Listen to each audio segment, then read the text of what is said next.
Hello and welcome back to Sports for Dummies. In today's episode, we are running through the best individual performance in the AFL. Johnny, Jamie, let's get into it. So the reason we started talking about and that sparked this topic was Wanganeen-Malira had one of the greatest individual performances this year when he had 34 touches, kicked 4 goals in the greatest comeback ever at three-quarter time against Melbourne, kicking the last 2 goals of the game and the sealer. So it really sparked what are the greatest individual performances that we've all experienced. It was an incredible feat. Did you guys watch that game live? Were you watching it? How good was that game, Joshy? Malira. And he's predominantly played halfback throughout his career, and Lions now just injected Malira into the midfield. And, you know, to put him down deep late in the game, that mark to give him a chance to get that centre clearance, which we know what happened there with the free kick, and what a fantastic effort by Malira. He's an absolute superstar. Bit of a snub. He only got the 2 votes in the Brown, though, not the 3. It was Viney. Viney got the 3. Viney dominated for 3 quarters, but how Wanganeen-Malira didn't get the 3 votes, being the match winner and 34 touches, 4 goals. I think Viney had 12. He had 12 tackles, but. Look, remember Melbourne were up all game, so I think that's probably he's in the guts. That's probably why. But surely there's got to be of who won him the game, and 34 touches and 4 goals from the midfield. 34 touches, 4 goals. But I mean, you look at all. I mean, on Viney getting the 3 votes. I mean, Matt Rao. There's a couple. You just need to be contested in the forefront and lay a few tackles, and you got your 3, Josh. Well, that's it. And I mean, this is a different topic, but the umpires really are looking at who's in the centre clearances, who's in the centre. Yeah. That's what they see. I think it's unfair that the umpires actually have to vote on it, but that is another topic. But it is a very big snub. Malira should have got 3, and Rowan Marshall should have got the 2 for just his efforts to win that game. It was quite funny. I walked past. I took up Jana up to the city that day. We hadn't watched a footy game the whole year. I literally get there at halftime and I go, you watched the last? No. I go, should we go to that? Oh, no. They're getting You pumped. went to the game? No. I checked the scores and I went, horrible game. I'm not going to watch that. Would have witnessed a fantastic comeback. Now that brings us to who wants to get started? Who wants to go first? Johnny? Johnny, you I'm happy to. I mean, and this isn't, you can go in stats and whatnot and pretty much, I guess, do a deep dive and we can all come to the same conclusion, but I'm going very much from a personal thing. One of the best individual performances. I'm interested to see. Well, mine was, Brendan Vavola was my favourite player growing up. So he was the only reason to watch Carlton, really. We would get smacked every week, and Fev was a one-man show, and he was really entertaining. A game that stands out to me was 2004 round 11 against Adelaide. We were 3-7. We'd just been beaten by St Kilda by 100 points. Fev wasn't in the greatest form to the fact that Dennis Pagan actually sent him full back against Garrick the week before, and Garrick kicked 3 on him at full back, sort of to say, you know, get your act together. Get your act together. So we're going against Adelaide, and Adelaide had beaten us quite comfortably for 3 or 4 years. We were 5 goals down at three-quarter time. And then through heroics of Brendan Vavola, he kicked 4 goals in the last quarter. He was kicking them from 50, 25, 30 metres. That one on the boundary. Well, I'm leaning to that one. How excited were you with that, Johnny? So I would always go watch you guys play on Saturday with Dad at the local footy. I did not go watch because Carlton were playing.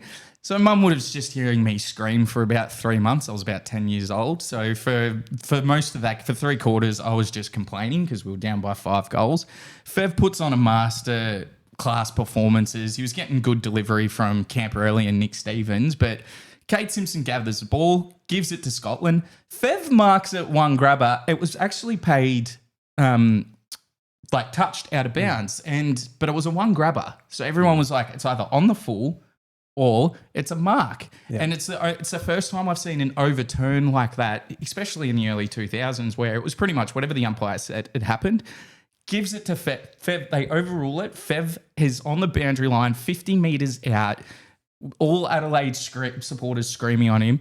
He goes back and he nails it for his 7th goal of the game 4 goals in the last quarter. That's the one that stands out to me from a personal perspective. It was out of every single game in the AFL, the Fev game against Adelaide. That was the one.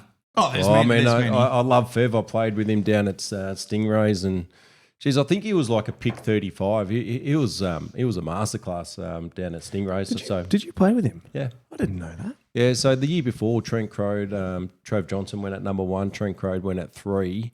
The second year, say Ramanaskis was in that side, Stevie Milne. We had a very, very good list, but Fev was pick 35, and everyone sort of questioned, is he the right character? Because he was just a larrikin, right? But I was really hoping Geelong would pick him. So, you know, what a bargain pick at 35. And Did you think he was going to be that good when you played with him? Do you know what? Like Trent Crode played at centre half forward, and he was more successful as centre half back when he played AFL. I thought Crode as a junior was better up forward than Crode. He's actually not that tall. He's just got this explosive pace and, you know, big wide frame, and he's just a hard matchup. He's a brilliant player. And remember the game in the preseason? I think he kicked 9. I was in his first year. Well, he kicked 13 goals on the centenary game against Collingwood. The New Year's Day. He had a few years where it just wasn't working for him. I don't know if that was attitude on training, but the big change for him was Dennis Pagan coming to the club, saying, because Pagan's very famous for the paddock, isolating that forward with Wayne Carey. And he's like, well, he pretty much says, Fev, you're going to be our main man. Now, was that game plan good for Carlton? Probably not, but it was exciting to see Fev one-on-one, because he was just, like you said, over a short distance, he was super quick. He won the AFL grand final sprint, the 100 metre sprint. He was super quick. He was explosive. Yeah, just super explosive. And like I said, I'm just under 6'3". I reckon he's probably 6'2".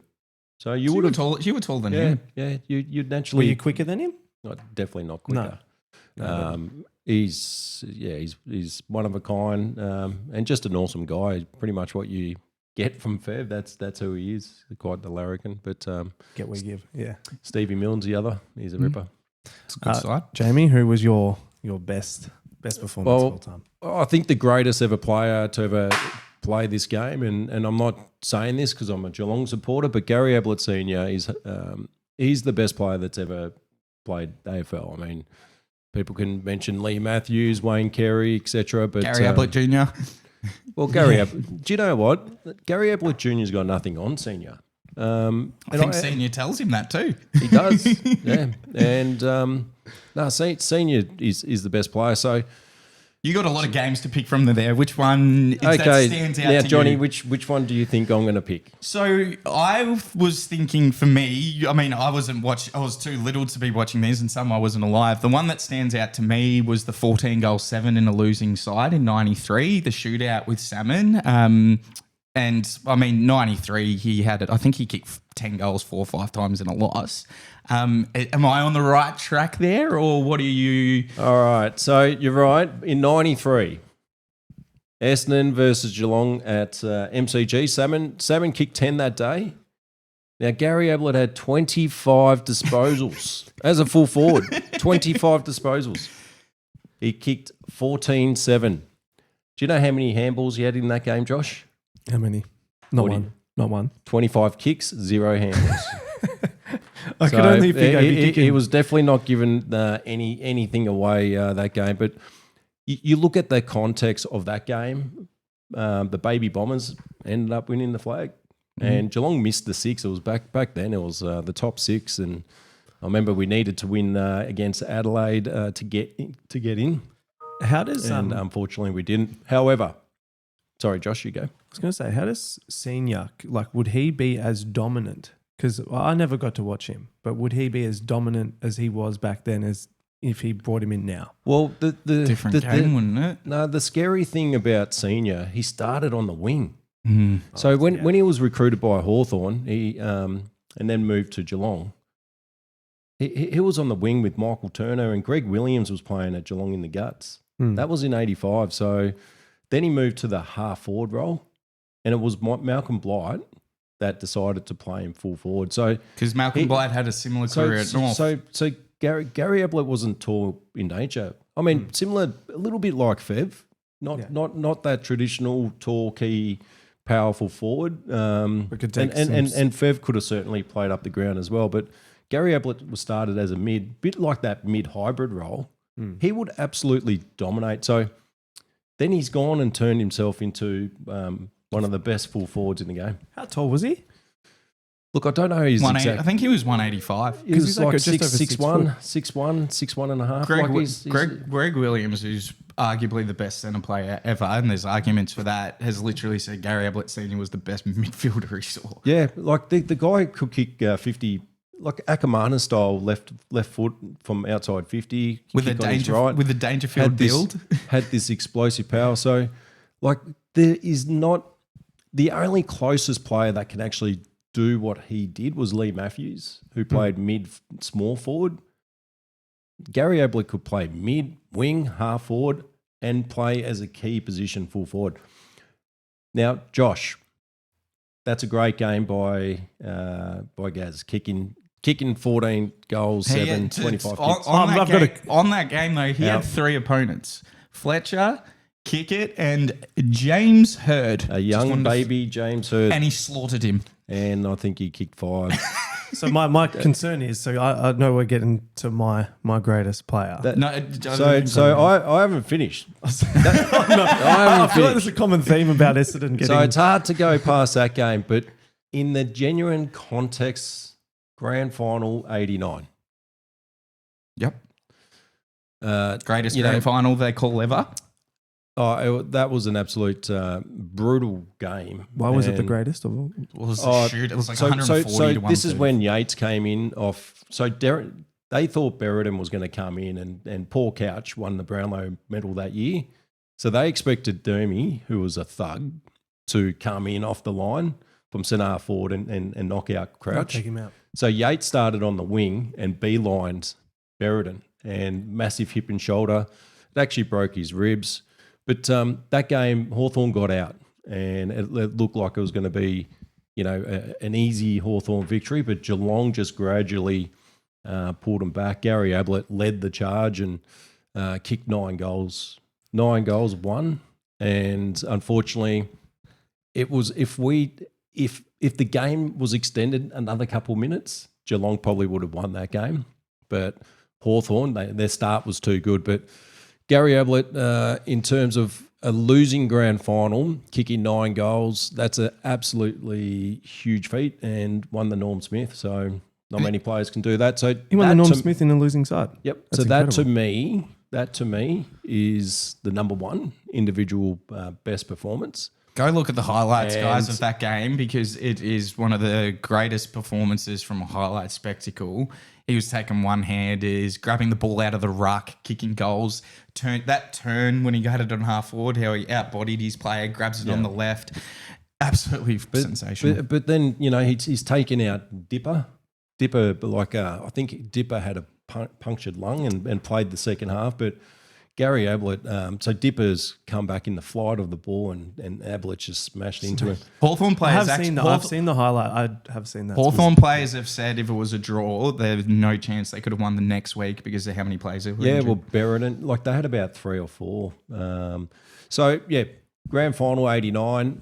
Now, going back to that Essendon game, also lost. Geelong lost. Who have you heard of any side that's... players kicked 14-7 and lost the game. Now, Ablett did it 4 times in 93. A quiz for you, John, because you know your AFL. Yeah. Who's the second? Who's the player that's kicked the second most goals in a losing game? It would have been Tony Lockett.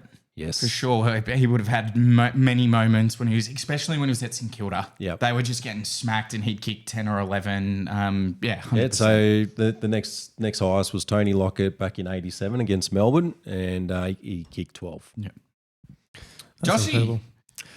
Well, there's a common theme. It seems like Essendon are a very good team to come up against because they seem to get punished. I do recall 2007. Round 3 against Carlton, Essendon v Carlton. You guys were up, I think, 48 points or something like that. You guys were up Well, by we were 48. up 48 points.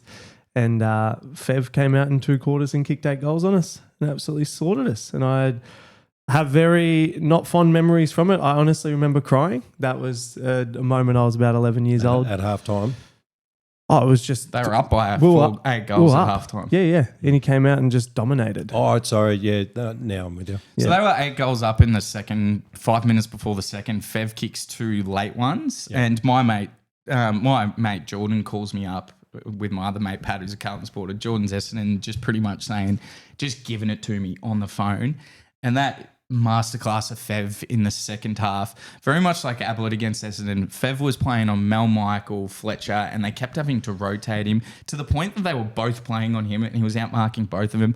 I thought that was Fev's physical prime. I know he got real beefy in 2009-10, but he was strong, but he was lean and he was just quick and powerful. He's got those broad shoulders. He was kicking them from everywhere. Beautiful hands. Oh, and he's kicking from 50, 55. That was probably the scary thing as a traditional forward, his ability to kick from 50, 55 and just straight as a dial, the way he held the ball. Well, it was quite interesting. That Stingrays, he had a natural curve, like it was always right to left. So he was always hitting the right goalpost and it just curved. So obviously different technique entering into the AFL, but certainly straightened him up. Well, he lifted his hand a bit higher.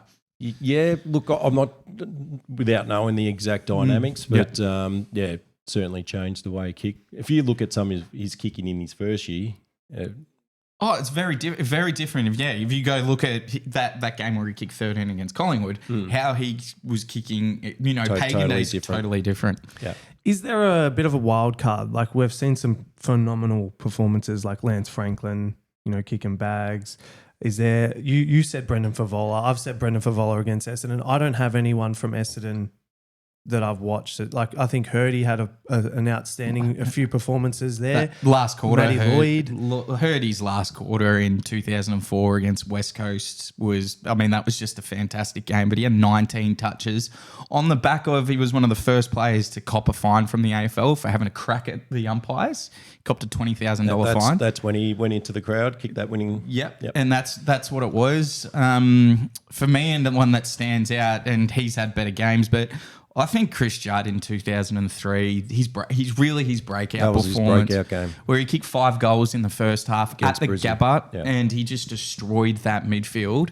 And like I said, he's had better games, but this is where, I know we talk about the young players coming through today, but this wasn't just playing consistently well. He absolutely ripped Voss, Black, Ackermanis, Nigel Lapp and Luke Power on their home deck. And I think from there to, his last year in football, he was just a dominant force. Oh, and Brizzy were coming off back-to-back flags. So 2003, Judd kicked 5 goals in the first half, and just the explosiveness out of stoppage. There was a couple side steps, very powerful. He was on track to kick 10. Imagine he kicked 5, so obviously they've clamped him down. But he's a sensational player. The other great individual performance I felt was Dusty in 2020 grand final. That's where he kicks the goal when you guys are up, and he kicks a goal to get it back before halftime, and then after halftime he just they needed him. They needed someone to step up, and he kicked that crucial goal like you mentioned. But that second half he just broke it away, and that was his best grand final performance, you reckon, too? Maybe not statistically, but he's imposed himself. Well, that was their third premiership, right? And what he did, and Dangerfield, like he just brushed Dangerfield late in that fourth and snapped it around his body and went on his way to win his third. Norm Smith, like that took him to, in my mind, elite greatness level in terms of midfielders. We've talked about it. Do you reckon Dusty's the best finals player of all time? Surely you can't go past. You can't argue that, and people, 3 norms. People can compare midfielders, the greatest midfielders, but this guy winning 3 Norm Smith medals It's not even just the norms Like, though. It's if you look at those final series, he was the best player or in the best for every final. Yeah. Yeah. I mean, like Will Ashcroft's obviously won his two, but was he as dominant, like you said, John, in the other finals? No. Like Well, he was even he was a across the very season. good contributor in those games, but Dusty, it was just total domination from Dusty through the finals, and he just continued that into the grand final. Well, I think even, his 2017 performance, winning the Brownlow, Gary Ayres, premiership, you It's can't. the most you, dominant year, if the you want to most- say from an awards standpoint. you honestly can't beat it. And then coming in and clutching it, kicking 2 goals, 29 disposals in the Well, in the grand difference innings. between him and everyone else was his field kicking. Yeah. He just would slice wherever he was, and he never played in a position. He just sort of went. Yeah. Wherever he was needed, if he needed to go kick a goal, if he needed to get the ball off half back and, break the lines, if he needed to get a contested ball, he could just do everything. He's just a powerful mid, isn't Yeah. he? Yeah, 100%. Hard to defend someone with the, push. He used to actually lean into the players to push. Like he absorbed it. Not most players try and run away. would He let actually it come to him. He was actually- looking for it. Yeah, but to actually create that energy and exertion to push, he actually leaned into the opponents. He's just an absolute special player. Absolute different beast. If there was one of those games that you could have gone to, we've mentioned a few players. If there was just one game that you could go to out of those players, who would it be? Which one? Which game? Yeah, which game? Yeah. I would have loved to have gone, and you named a couple of Gary Ablett senior games. I mean, a lot of those games I've watched live or went to the games, but in terms of, I've seen every single highlight of Gary Ablett senior, and I've actually watched the grand final, that 93 game. I've actually watched the whole thing start to finish. But to actually be there and see it, that would have just been absolutely incredible to watch. I think Fev, like how I describe Fev, Gary, he had nothing on senior, so to be able to have a front seat and watch that, I would have loved to have seen that. Yeah, Josh. I agree. From a spectacle perspective, I mean, I think the scoreline was like 158 to 130. I mean, that's so you go to the game of footy for excitement, and you got Salmon one end kicking 10, and then Gaz Senior kicking 14. And that game was close up until the last 5-10 minutes as well. It was just a shootout. Yeah. I would be the exact same. I think the only person, Gary Ablett Jr., we didn't probably give him enough credit. I gave him enough credit. Well, you did. I think everyone gave Well, it's hard to give anyone credit when you're talking you about watch the Gary rest. Senior. Yeah. Like I love I Gary. think everyone gives Junior credit. I Though. mean, Gary Junior is an absolute superstar. And I reckon a lot of people have him as the greatest footballer. I know you don't, and I'm not saying he is, but there are a lot of people who do give him that due. Yeah.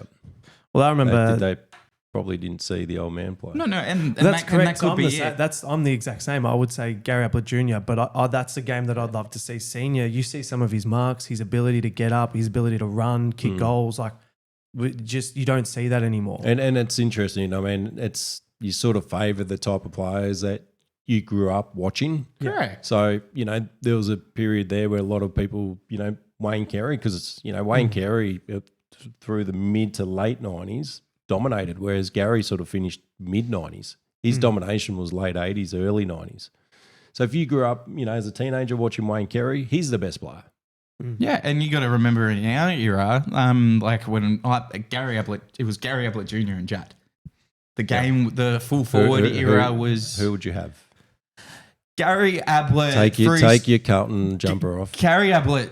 He's got the totality, he's got the career. However, I still think Chris Judd at West Coast is probably the best prime midfielder for just a short period of time. That Chris Judd midfield was... Him and Cousins, how good. There was something else about Chris Judd midfield. He wasn't an outsider, he wasn't an insider, he was both.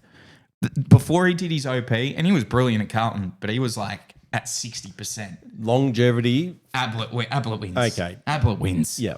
Ablett And wins. there's Consistency. Ablett wins. and Ablett, you know what, you're not... Oh, Judd was consistent. Not Just Ablett was better. disputing the Judd, but his peak football was at West Coast, and as soon as he Just did his didn't do it enough. soon as he did his grind, that actually just Give him credit though. That slowed him down a bit. Give him credit though. He's done his groin, OP, gone to a battling club. He became he was already a good inside player. He became an elite inside player and probably could have won another Brownlow. But Ablett from 2007 to 2016 because he was on track to win another Brownlow and did his shoulder. Yep. That is the best stretch of football for a long time. He was like a mini version of his dad because he's very strong. He could go left and right and kick from anywhere. When he went to Gold Coast, really solidified to me because I thought he went to another level. Because a lot of people thought Gary moving up to Gold Coast wouldn't be the same Gary Ablett Jr. Of Geelong. You look at the side Geelong had, but he just went up there, and I agree. Like it just morphed him into another level. In terms of what people saw greatness in him and what he was able to achieve at Gold Coast with an ordinary list. They were on track for top 4 and then he did his shoulder and then they just dropped off. That was the definition of a one-man side. Yep. He was awesome for Supercoach. So Ablett, to the viewers, Ablett 100% for me over Judd. No, I agree. I said Ablett's a better player. I just still think for 2-3 years that West Coast Judd. Give me Judd in that first half of Brizzy over anyone every day of the week. I think I know what that's you mean. that's what I was meaning. All right, guys, that sums up. I think we've gone through everything. Mm-hmm. Please drop in the comments your greatest individual performance of all time. One game, one player. Thank you so much for watching. What do they need to do, Johnny? Like, subscribe, and ring the fucking bell. Hey. All right, we'll see you guys in the next one. See ya.